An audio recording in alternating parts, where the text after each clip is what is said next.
Greetings. Welcome to War of the Worlds 2022. And for the next 25 minutes, you will visit outer space and Mullinabrina. Good luck.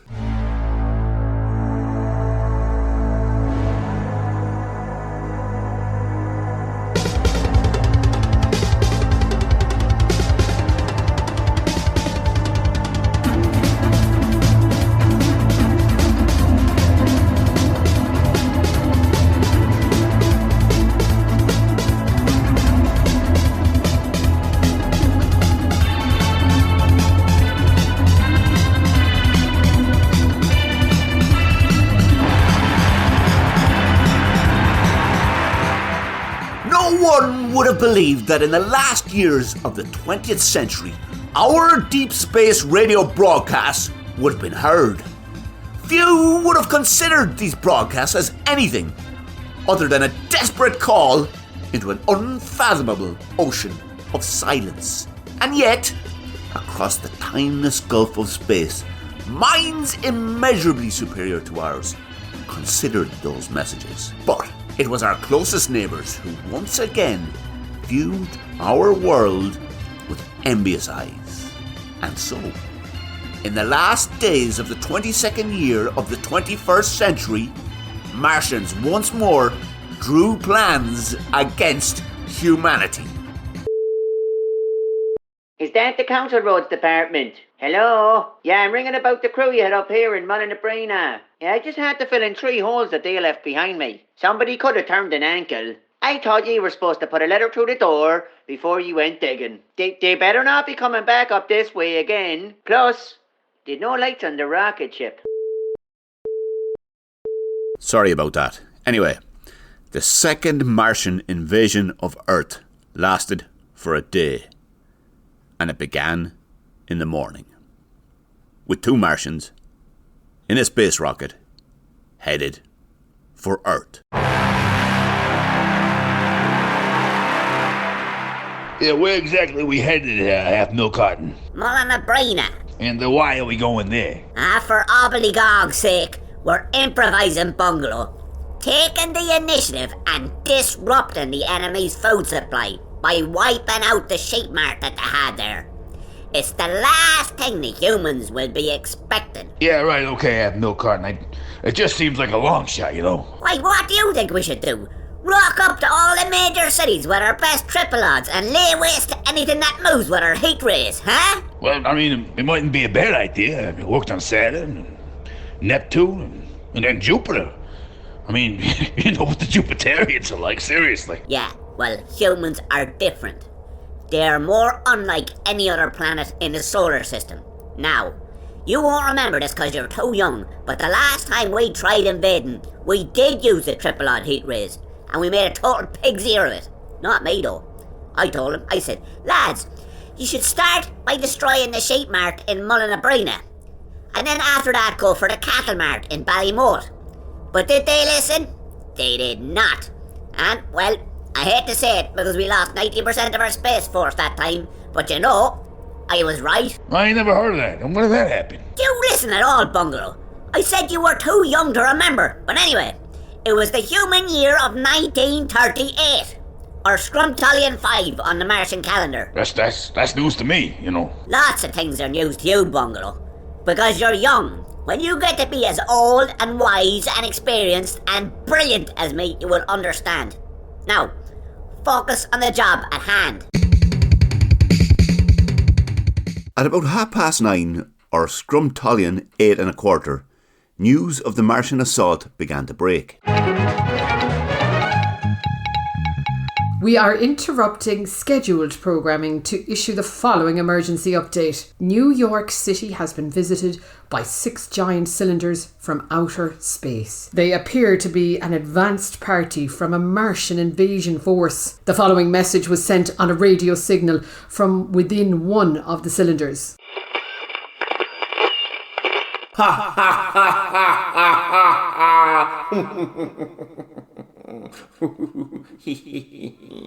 Foolish humans, your time on this planet is over. We, the Martian Space Force, hereby claim all Flandanglubians. Furthermore, I, Supreme Commander of the Martian Space Force, hereby Flunctulian in the most unexplicable manner, prepare to be chromified. The European Space Agency has advised that a further Martian cylinder is on a trajectory towards Earth, calculated to end at the Ballyfernan-Gurchin junction of the R381. If you are in the area when it lands, be advised, the object may be hot. So if you plan on touching it, use oven gloves. And if you do encounter one of the Martians, be sure to tag your social media using #apocalypse. Further updates will follow. Now we return to Ready, Steady, Cook, Coleslaw Edition. It was roughly 11:15 by the time Captain Half-Milk Carton and Lieutenant Bungalow of the Martian Space Force made planetfall at Mullinabrina.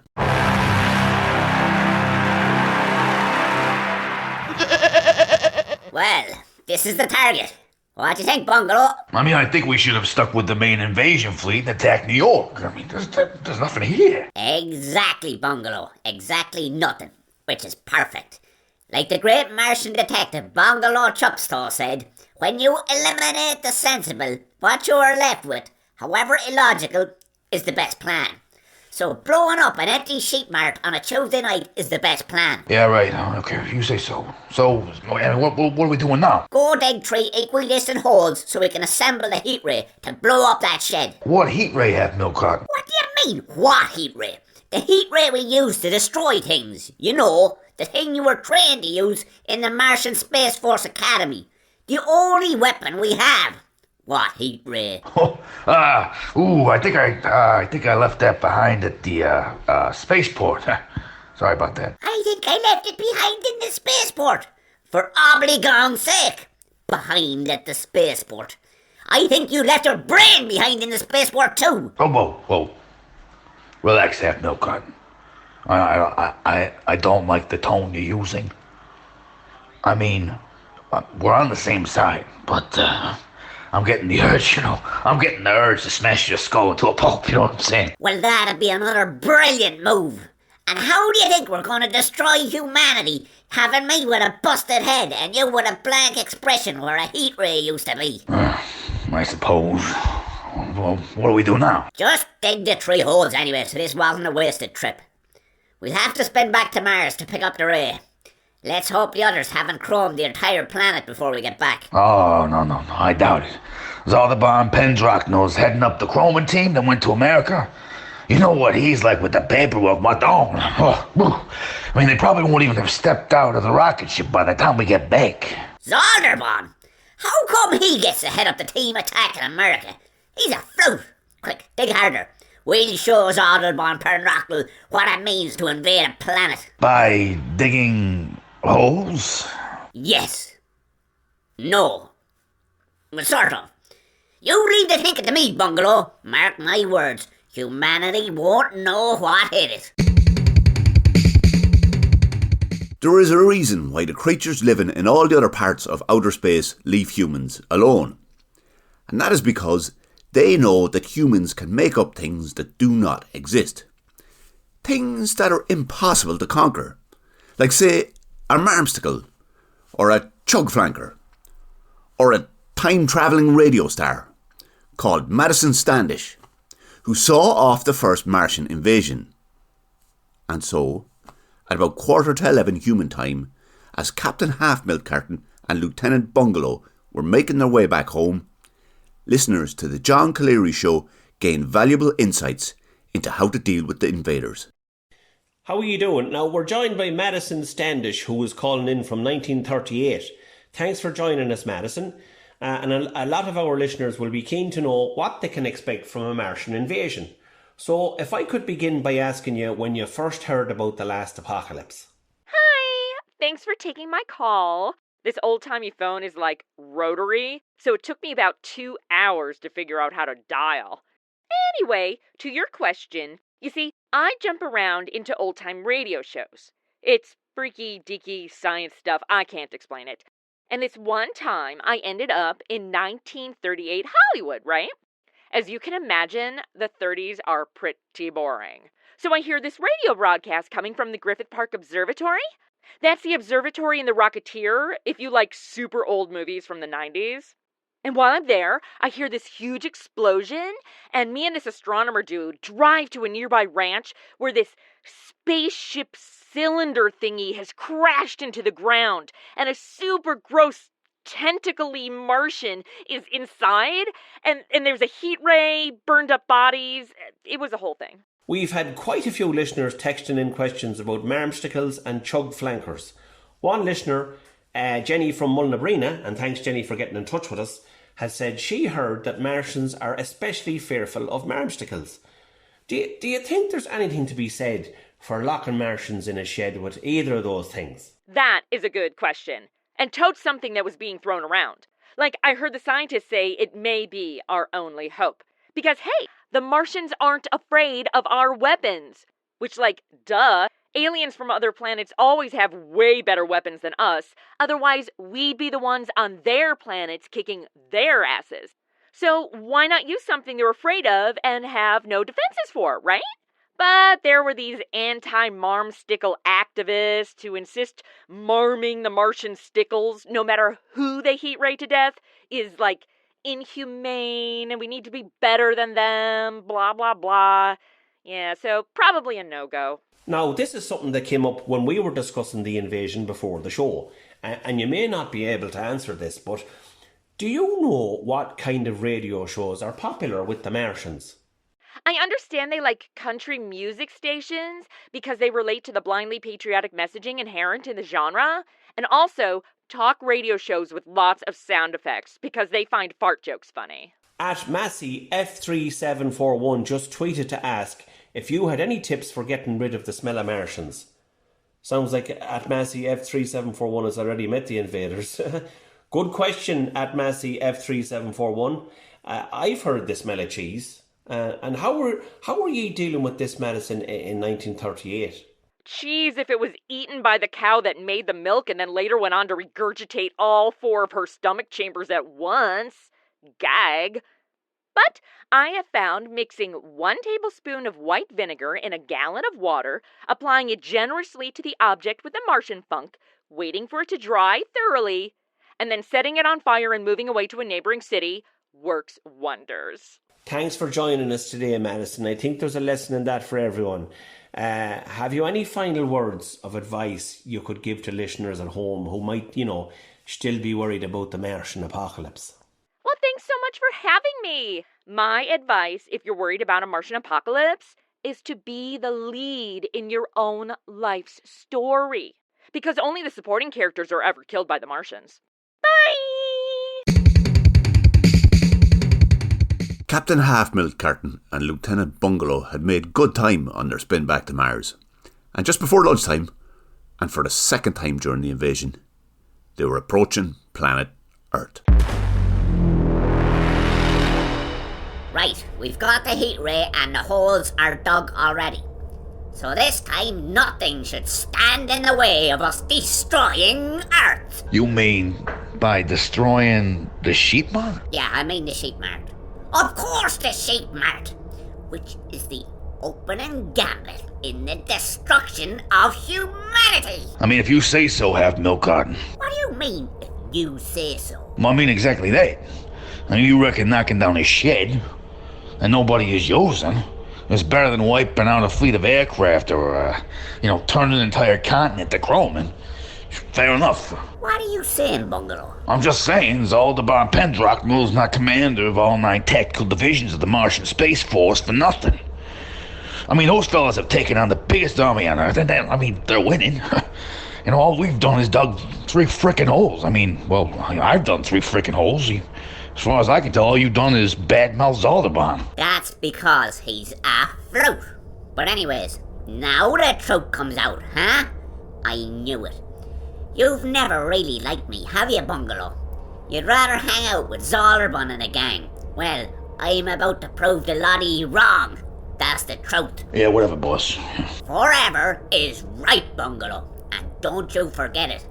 The solar system will remember the name Ignatius Half-Milk Carton of the Martian Space Force or ever. I said whatever, not forever. Here. Let me put it another way. Shut your pie hole, okay? Yeah? You get that?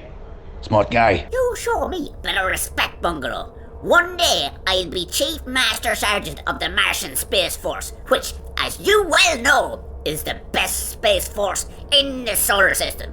Approaching target now. You can save the pontification for later. Frickin' dork. At Scrum Talyn 8 2/3, or shortly before 1 in the afternoon, on the first and only day of the invasion, the Irish president was preparing to announce a very human retaliation, which gave news channels roughly 3 minutes to broadcast news from America before his speech. Good evening. Welcome back to the end of the world. We have been receiving reports that parts of the USA have been converted to polished chrome by Martians. The following report comes from our colleague at DYG43, Colorado, Benjamin Cloth. I'd like to apologise for the quality of the audio. It was recorded during the apocalypse. I found some information as to the extent of the Martian invasion, and it is huge. But first, I need to stop off at this gas station. Hey, you! What are you doing here? No, it's the Martian Armageddon. I'm an independent reporter covering it. But I need to fuel up my car, and can I ask you a few questions? Take all the gas you want and hurry up with your questions. They might be back soon. So I see there's some holes in the ground, and I see that parts of the neighborhood have been chromed over. Have you seen the Martians do any of this? Are you kidding? I've seen that and then some. What about the chrome? That's a professional job for sure. Wish I could chrome like that. So smooth and shiny. Just makes me envious of the Martian it does. We also have an updated radio signal from the Martians. Listeners are advised the clip contains several Martian swear words, and some people may be offended. This Clongutial is what it is not, and I have stirred directively into the Flungolians. I would like humanity to be a witness. I am much better Supreme Commander from the Martian Space Force than the former General Zuzaman Clan Kickapong Kompokvik. Much better. The best, in fact. We are going to interrupt this message to bring you across to Orson Uachtaráin, where President Higgins is speaking. Accordia. We should encourage each other to envisage a light that will surely come from our efforts to overcome these invaders. And I, as Commander-in-Chief of the Irish Defence Forces, will establish a Citizens' Assembly within 6 months with a mandate to look at a limited number of key issues relating to the planet Mars on Planoch Marsakok, and propose a response which may involve the use of those forces. And I think the poet Sean O'Riordan said it best, and if I could quote him: "There was power in the storm that escaped last night from the desolate madhouse behind the moon, making neighbours' gates screech like geese, and I wouldn't hear the silence coming over me. The car's engine came to a stop. Slán agus banach Jilin go here go hoig." Earth is a busy place. Things move quickly. Like the supersonic warplanes Martian Space Force Supreme Commander Zalderbon Pendrockel hadn't expected. Welcome back. We turn now to news from the United States, where earlier former President Barack Obama gave a news conference from on board an aircraft carrier. The Martians have been viewing our world for a while now with envious eyes.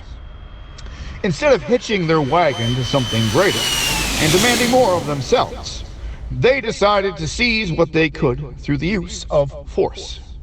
They've eaten some folks. Well, now, the time has come for a measured response. We need to break out not just the marmstickles, but the chug flankers as well. It pains me to say it, but the time for building consensus and reaching across the aisle is at an end. Which means that I'm all out of ideas. I know what y'all are thinking. Well, I don't know exactly what y'all are thinking, but I have a pretty good idea. I reckon it's one of two things. You're either thinking, that's unconscionable. We cannot do such a thing to a sentient species. Or maybe you're thinking, how would that even work? Possibly you're thinking, that's the dumbest thing I've ever heard. So really it's one of three things. But let me tell you something, friends. This may be the only advantage we have. Marmstickles are part of human life. From cradle to grave, every day we are either marmstickled or one of our loved ones is. And who among us can say that our chugs have never felt the bitter sting of flanking? Look out the window closest to you, and you will see a chug flanker. Every day another marmstickle takes flight. There's another chug flanker born every morning. They are so much a part of our lives that we no longer see the marmstickling or the chug flanking. We are effectively immune to them. The Martians, however, are not. They have never had their stickles marmed as we have. They have never lain awake at night worrying when their chugs might next be flanked. They've never had to ponder the possible existence of a marm flank a chug sickle, or God help us, a fickle stank. That is our advantage. They have no natural defenses against them. It's time to roll up our sleeves, get to work with as little drama as possible, and show them the audacity of our marms. Give them chugs we can believe in. Thank you. We have also received this updated radio message from the Martians. I am on board the Jumper by your use of combat aircraft, humans. Our attack is dependent on your use of steamships and short-range artillery. This situation is not fair, and it makes my fellow Martians think I have modest-sized anterior flap. It is not true! Some folks say a modestly sized anterior flap is a sign of having small hands, which is not true either. It's not the case at all. It's disgusting, very disgusting, to accuse a commander in the Martian Space Force of not having a remarkably large flump. Make no mistake, humans. The Martian Space Force will absolutely win this fight. And even if we don't, let it be said that the interior flump of a Zoldorbion was very large.